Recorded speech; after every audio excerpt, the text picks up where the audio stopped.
Germany's Chancellor Olaf Scholz has said he is open to talks on holding earlier elections following the collapse of his three-party coalition government earlier this week.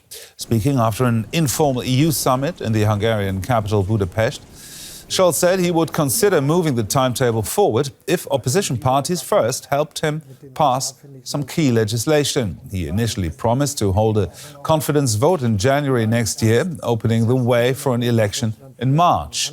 But he's been facing fierce calls from opposition parties to speed up the process.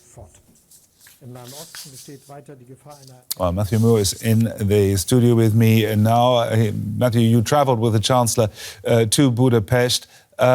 What's your impression? When can we expect new elections then? I would say we can say with a high degree of certainty that we're going to have elections in Germany in the first quarter of next year, Gerhard. The real question that is being debated here in Berlin and across the country is, are those elections that take place, are they going to happen in January? Or are they going to happen at the end of March, start of April?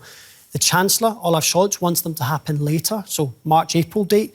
The opposition leader, Christian Democrat Party, they want the elections to happen in January. They say basically the people are fed up. They want new elections, give them as soon as possible. That's a date in the middle of January. The person who has a lot to say in this is the head of the election authorities in Germany has said, we are not prepared for that kind of date, that timeline. We don't have enough ballot papers. And therefore, an early election, an election in January would present unforeseeable risks. Scholz is, right now, he doesn't have a majority in Parliament. He's a lame duck. Does he have any chances to pass any laws?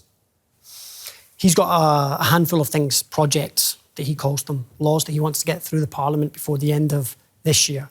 Things like a common plan on asylum, a plan to basically stop the taxes being raised on the middle classes, a plan to protect the Constitutional Court from anti-democratic forces, in other words, the far-right alternative for Germany. He's saying, we Democrats in the Parliament, we can get together and surely do a deal to pass these laws, and maybe I can come to an agreement with an earlier vote of confidence as you're asking for. But the question is, where can they find that common ground? And there's a lot of bartering to be done in the coming weeks.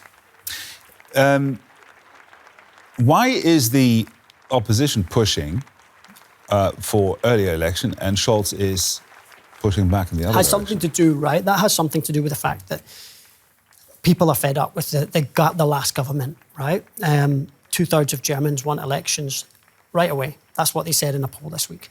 But you also have to look at the fact that the Christian Democrats, the opposition party, have a very handsome lead in the polls, 18 points ahead of the SPD. If there was an election on Sunday, they would win it comfortably. So therefore, a short campaign is better for them, less chance for their leader to make mistakes.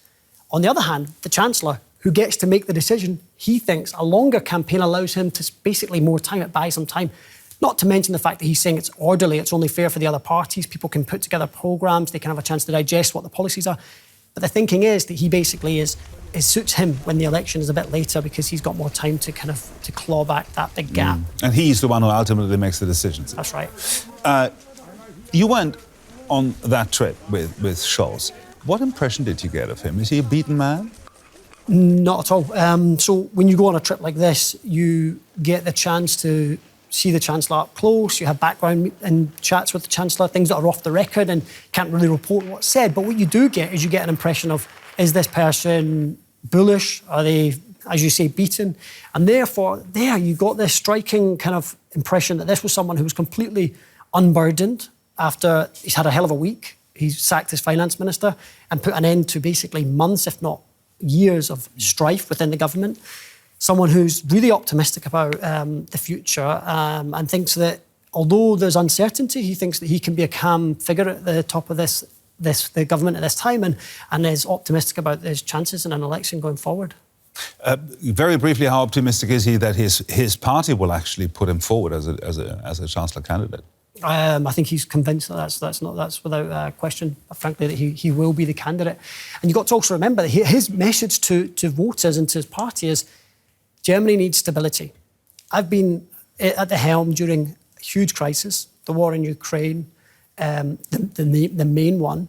He's saying we've now got a new president coming into office in Washington, Donald Trump, who's going to present big questions about NATO support and also potential questions about tariffs. Big question for Germany is how they handle that. And he's saying, I'm the right man for the job. we shall see. We shall indeed. Matthew Moe there. Thank you very much, Matthew.